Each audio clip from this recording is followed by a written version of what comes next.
I'm on, I guess pretty close to the beginning of this year, Nick and I got together at one point. We meet kind of regularly, and we were talking about parish finances and how the parish does its finances, and we were talking about financial campaigns and things. And Nick has never done a financial campaign in all his ministry, and so when we came close to the end of the year, and at St. Mary's historically for a lot of years we've done a special appeal at the end of the year. Nick and I were talking about how we were going to do that, and he thought it would be a great idea if I was the one that did the sermon. I thought originally that Nick and I would do a tag team sermon, but somehow that didn't work out because of his schedule. Nudge, nudge, wink, wink. I hope he doesn't listen to this sermon. That wasn't intended as a put down, but nonetheless. So what I'd like to start by saying is, on your way out this morning, Artie has put out a bunch of envelopes with your name. Well, there's only one for each of you. You can give more if you want. And it's the typical end of the year St. Mary's, help clear up bills and budgeting. The year hasn't been bad financially, and there are a lot of parishes in worse shape, but the reality is we do owe money to the diocese, and even with a half-time minister, though that does mean that the catch-up is possible, it takes time. And one of the things that I said for the almost 3 decades that I was here is, any way you slice it, money equals ministry. You know, because without money, at least in this culture, in this country, without money, you don't have a church. Without a church, you don't have ministry. And one of the things that concerns me as the diocese closes church after church after church after church, when you do that, much of the ministry disappears. Because the notion is that, they're about to close Resurrection and merge it with St. Andrew and St. Mark. The goal is that the congregation of Resurrection go to St. Andrew and St. Mark. The stats are that only about 30% reaffiliate, you know. So you lose ministry when you close a church. And not only do you lose ministry when you close a church, you lose the potential for new ministry. And perhaps that's an even greater loss. You lose the potential for what might be coming down the road. So, as I say, there's an envelope for you. Please take it home, consider it. If you look at your bank account and you see that you've got an extra $250 sitting around, it won't mean, you starving to death or missing a mortgage payment. The church could certainly use it. I don't want to just talk about money, though. I thought of several different ways of starting this sermon. And, a danger of, not preaching twice every Sunday, which was my pattern for, good God, half a century almost. The danger of that is you want to do all your sermons in one, And so I thought of a bunch of introductions. I want to talk about St. Mary's and its present and its future. And one of the introductions I thought of was, you remember the Charlie Brown Christmas show? Where at the end, Charlie Brown has to go, and it is Charlie Brown that goes, and gets this tree, and it's just basically a stick with a few needles.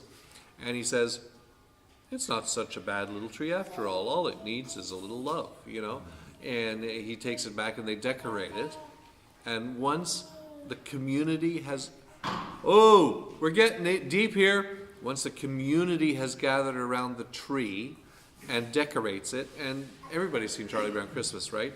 So do you remember that scene at the end where they all their arms are all waving and they all just sort of gathered around the tree and you can't see the tree, and then they all step back from the tree and you see the tree in all its glory, and it's being this transformed tree, and then they go, loo, loo, loo, loo, loo, loo, loo, loo, loo. You remember that? They all break out into worship. The community gathers, something is transformed, and the result is worship.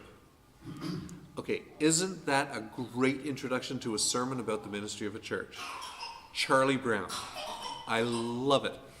Another introduction I had, okay, I'm going to ask a question. I didn't ask at the 9 o'clock, still saying 8:30. I assumed an answer, which perhaps I shouldn't have done. Are any of you fans of Downton Abbey? So, yes? Okay, good. Okay, there's a few fans. Good. Okay, so I'm going to give my 3-minute this time, Mer. She doesn't believe it. My 3-minute Downton Abbey introduction. Okay? Downton Abbey begins with somebody telegraphing. And the telegram is going to go to Downton Abbey.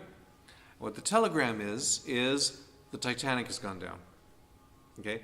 And with it, the heir to the earldom, I forget what it's called, Grantham or whatever it's called. And what was not supposed to happen had happened. The unsinkable ship had sunk. And it wasn't only just the failure of technology, but the failure of technology immediately resulted in a crisis for real life people. Because the heir to the title was dead, and you couldn't pass the title on to girls, and the Earl had only had 3 girls. So a technological failure had resulted in a real world crisis. Okay? And they're setting you up for the whole 6 years of the series because what you're going to have in that series for 6 years is 4 generations. So at the oldest, the Dowager Countess. At the youngest, the children of the Earl. Okay, so his grandchildren. Wrestling with a world that's changing and not knowing how to cope with it. And what you're going to see in various episodes is people's attempts, some successes, some failures to cope with a changing world. You'll see some of these estates held by titled people sold to who? No longer titled people, rich people, industrialists. The world is changing. You'll see how the First World War changes everything. You'll see some reminiscing. In one scene, one of the servants at Downton is looking for another job, and he goes to what used to be a really fancy house, and the furniture is all gone, and it's obviously being neglected and uncared for. The guy can no longer take care of it. He's very old. He doesn't have the staff. And there's this scene where he's reminiscing about the parties they used to have in the old days, the Edwardian era, and how the women would go up the stairs at the end of the evening, by candlelight in their ball gowns and wave. And the nostalgia was there, but it's over, it's gone, it's never coming back. So some want to keep it the way it was, some want to embrace the new and don't have the faintest freaking clue how to do it, and some just want to pretend nothing's happening. Now Maggie Smith, who's an amazing actress, she's lucky because she's going to die. She doesn't have to deal with any of these changes. And so all the way through, her rather stoic and rather sarcastic and rather whatever character, I think it's a great character, she doesn't have to change. Nobody can tell her what to do. All this, I could go on and on and on. And she can hold that position because she's going to die. She will not have to deal with any of the issues that the next generation will have to deal with. How do you maintain this estate? How do you maintain it in a changing world when the finances are no longer the same, when the governance is no longer the same? And there's some interesting little things they throw in. When you get into a crisis, you look for magic solutions. And at one point, the Earl loses basically all his wife's inheritance, and they don't know what they're going to do. And he's looking for a way of getting back money. And one of the things he says is, there's this guy in America who's guaranteeing fantastic returns. His name is Ponzi. Do you know what a Ponzi scheme is? I'm not going to ask for a lecture from Stephen, but Stephen would know. Not that Stephen doesn't. That is not my implication.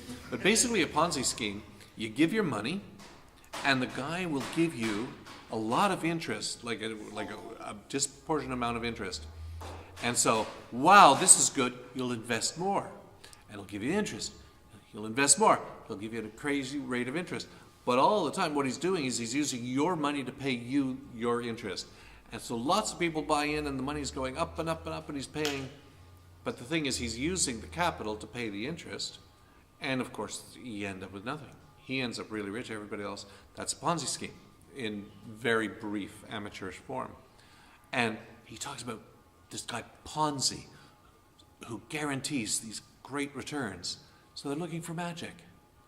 And what I like to suggest is Downton Abbey is a wonderful allegory for the church. Because we got the 4 generations. We got the generation who's going to die and don't want to see any change. And just will deny what's happening in the world and in the church. Because they don't have to deal with it. They're not going to be around long enough to deal with it. As long as my church is here until I don't need it anymore, everything is fine. Then you got the next generation who realizes that the world is changing, hasn't got the faintest freaking clue how to deal with the change.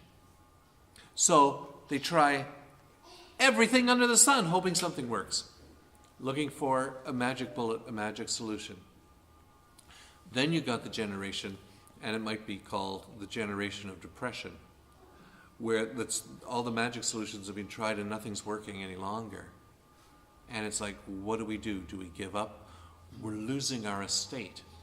Well, the diocese is losing its estates, one after another, after another, after another. And our estates aren't called Downton Abbey. They're called Church of the Resurrection Valois. They're called St. Augustine's. They're called St. Matthew's, St. Columba, Church of the Advent, Trinity Church.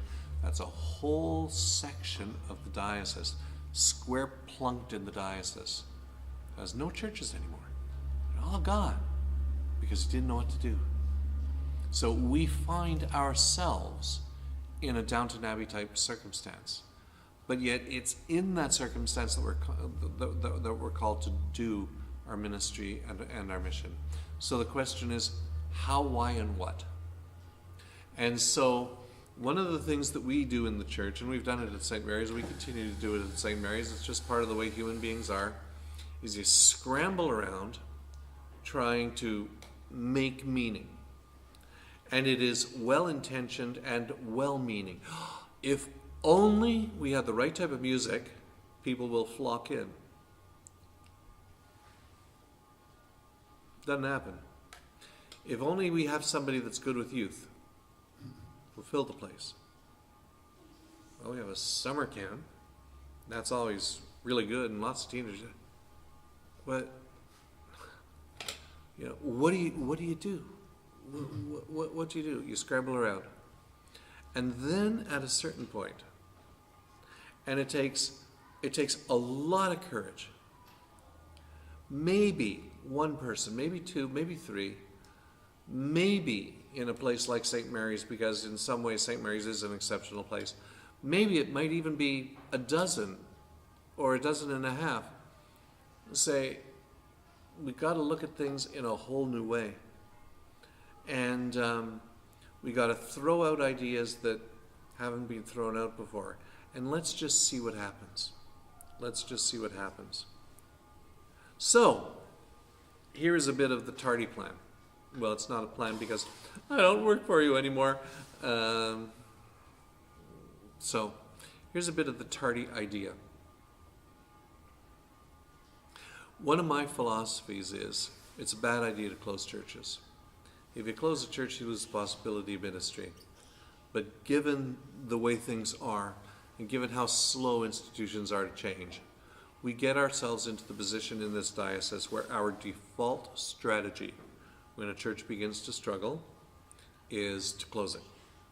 If it can't pay its bills anymore, or if there's problems with the building or whatever, our default strategy is to close it. And we've seen that again and again and again and again. And we could call it discerning the Lord's leading. We could call it anything we want, but it's lies. The reality is we've run out of ideas and we don't know what to do anymore. We need something fresh. We need something new. We need a new way of looking at the church. So how do you get a new idea? Well, one of the things I'd like to suggest, just because I'm crazy, is that we go back to the Bible and see when the church was starting out, when it was brand new, what did they do so that the gospel message, which when you consider it, the gospel message is crazy. So the gospel message was heard by the culture of their day. They did not go around saying things like, are you washed in the blood of the Lamb at the foot of the cross? Are you saved by the blood of Jesus? They did not do any of that. That was not at all what they did. They didn't get all religious on folks. What they did was they began to speak to and into and from the culture of the day. And I'll give you an example of this. In fact, I'll give you two. Because this to me is if the church wants to survive, it's going to have to learn this. We pretend that we know it, but we don't. One of the things that Ben is learning in the international program at St. Thomas is something about ancient Greece and ancient Greek culture. And recently, he was learning about the governance. And one of the words he learned, and he was preparing for a test, so he was studying. One of the words he learned was ecclesia. And an ecclesia in Greece was a group of 6,000 citizens who had voting rights, who would gather together to basically put together laws for the governance of the country. That was the ecclesia. When the church was beginning to form, one of the words that was used to describe the Christians coming together was the ecclesia. God's people coming together to discuss and decide things for the governance of the community and beyond. They took a word out of secular culture that everybody knew the meaning of, because you all know the New Testament was written in Greek, right? You all knew that. They took something, stripped it right out of the culture, so that when people heard the word, God is calling you to be an ecclesia. People knew exactly what it was. And over time we've used that word, we've translated it. We have the word église en français, and that comes from ecclesia, duh, there's a no-brainer. But we've churchified the word ecclesia. And it has no meaning. It has no meaning in our culture today. Here's another one. One of the toughest things when you're trying to get somebody to consider the gospel, one of the toughest things to do, you have to deal with the fact of human sin. But sin is not a word that is easily understood in our culture. Sin reminds people of a phone booth in a church and an old guy telling you you're being bad. Or I stole a cookie from a cookie jar. Or adultery. That like maybe murder. Maybe murder, but we're not sure about that one anymore. People have no concept of what sin is. And so, what do you do when you want to talk to somebody about sin? You use a language that is understood. That's what they did in the New Testament. And so, how did they do that? Amongst others, there were 3 words, but one word they took out of the culture was one that everybody understood, was hamartia. Greece, like many places, was had a military culture to it. And there was a word, hamartia, that was used by archers to describe what would happen when you fired an arrow and it fell short of the target. Like there were other words for going too far, missing and getting the target and all the rest. But hamartia was, the parabola wasn't enough to get the arrow to the target. It fell short of the target. And so when they were trying to convince people that they were sinners, what they would do is say, every single one of you, hamartias, you fall short of the target. Now you get into a discussion of, well, what's the target? Well, that's a different discussion. Well, let's just do one simple aspect of it. You set standards for your life. You set goals for your life. You have dreams. You have ideals. But when you talk to people and they're honest, not only in terms of their personality and their relationships and all the rest of it, we set standards for ourselves and we fall short of our standards. And if we fall short of our own standards, if we hamartia our own standards, how much more do we hamartia standards that are perfect? You see, you're all sinners. Now, how do you communicate that message in our culture? You're not going to do it by drafting a new prayer book or a new liturgy or by spicing up the liturgy with contemporary music. You're not going to do that. It's going to be by discussion and relationship. But in order for those discussions to take place, in order for those connections, which another word for connections is relationship, to take place, you need somewhere to gather. You need your church. And that's why I think it's a mistake to close churches. However, resources being what they are, reality being what it is, what do you do? What do you do? So here's what I think should happen to St. Mary's. And I'm not in a position right now to do too much to make it happen.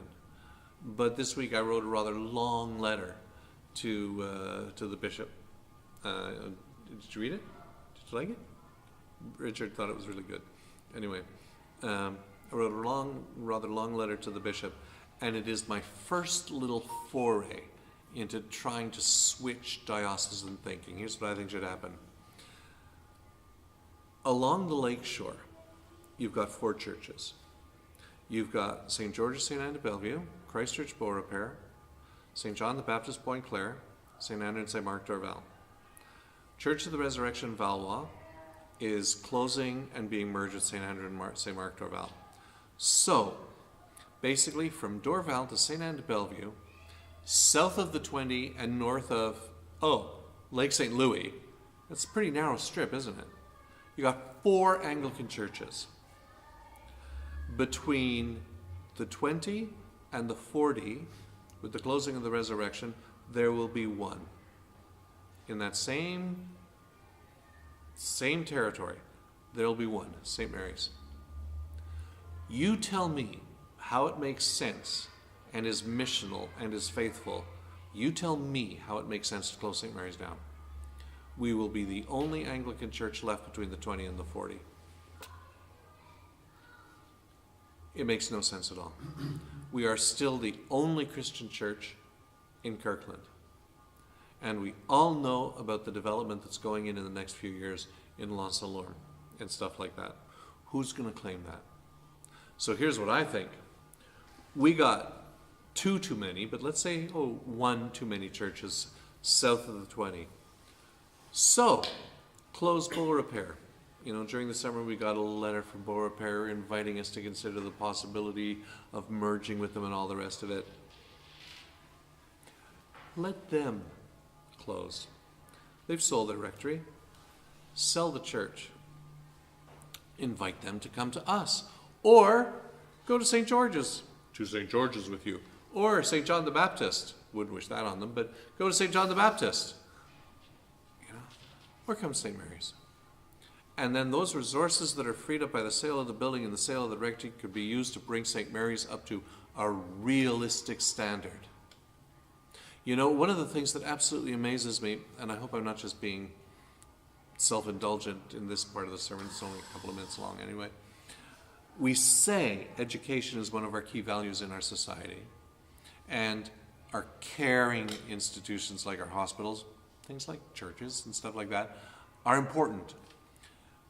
When I go to St. Thomas High School where Ben is, I'm disgusted by the condition. I am disgusted by the condition that place is in.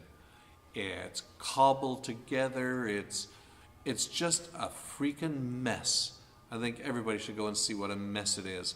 Talk about a disincentive anyway. And one of the things, the bathrooms. Bathrooms haven't been fixed or updated or anything. Anyway, you know what my son said? This is amazing. One of the things that absolutely shocks him about, well, maybe that's a little too strong, but it certainly got his attention. The toilets, you actually have to flush them with a handle. You know, he's not used to that, because in this society, what you do is you do what you got to do, and then when you walk away, the thing flushes automatically, right? Because of the sensor. You know, if you close bore repair, those resources are freed up.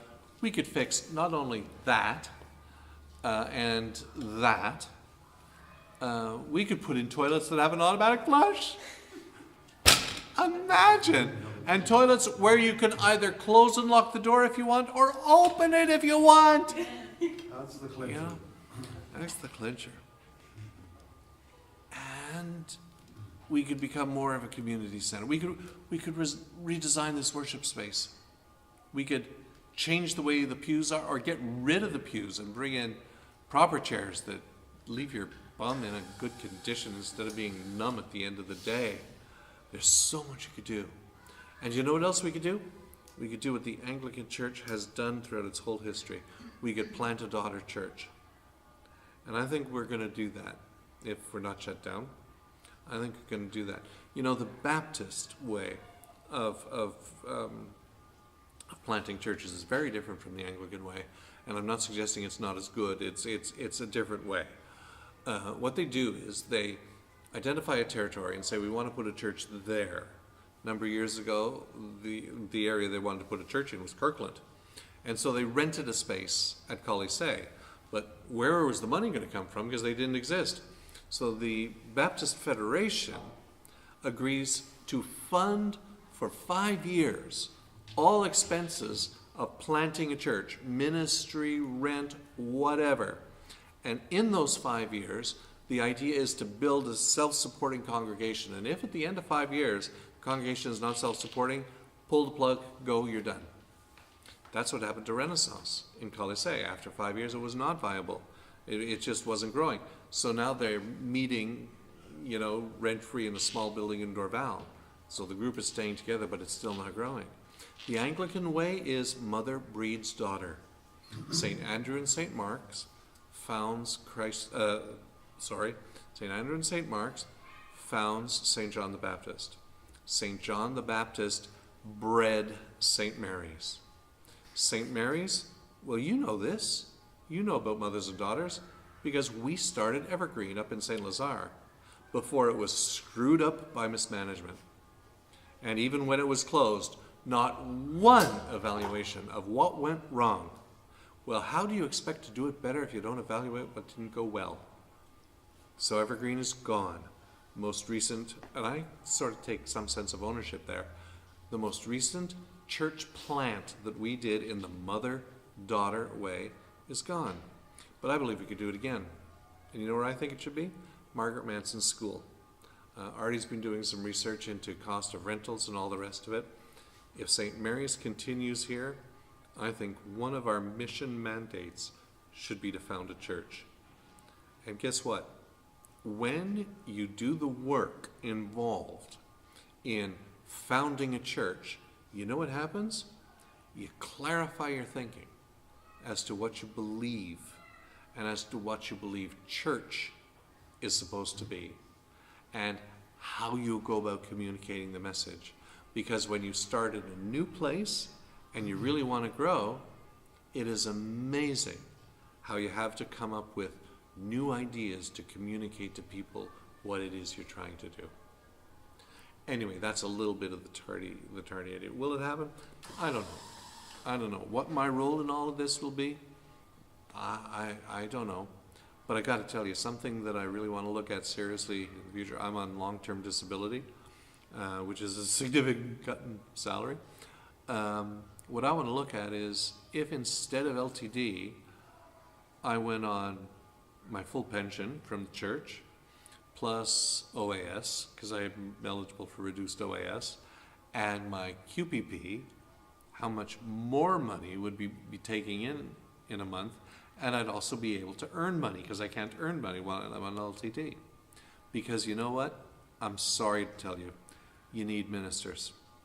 You don't necessarily need a full-time professional class of clergy to run a church. There are many churches that run very effectively without such, with only, pinch hitters. But you do need ministers. That's a part of it. So what's the future, St. Mary's? Every time we gather together, we're choosing it. We're choosing to be ecclesia. We're choosing, when we come together, to be ecclesia, to gather together, to make decisions, to act in the name and for the community in areas that need to be dealt with. We are calling ourselves and others to realize that we fall short of the target, and that we should be reaching the target more, and to recognize that our mission is to improve the world around us, etc., etc., etc., and all that sort of stuff. We're called to realize that we're in a changing environment, a changing world. We're in a Downton Abbey sort of world. It's just 100 years later or whatever. We got two choices, and really it's two simple choices. Either we're going to continue as long as we can, and then that's it, or we're going to say, you know what, there are other possibilities. Now, you'll remember that I started this by saying there's an envelope for you at the back of the church on the table to take with you before you leave. In this culture, in this environment, it takes money to do so. So, if you want a future for St. Mary's, please seriously consider your giving to this place and making a special offering. The end. Amen. Gail's looking at her watch. I'm going to look at my watch too. Sunday school. Oh, okay. Prayers now, yeah.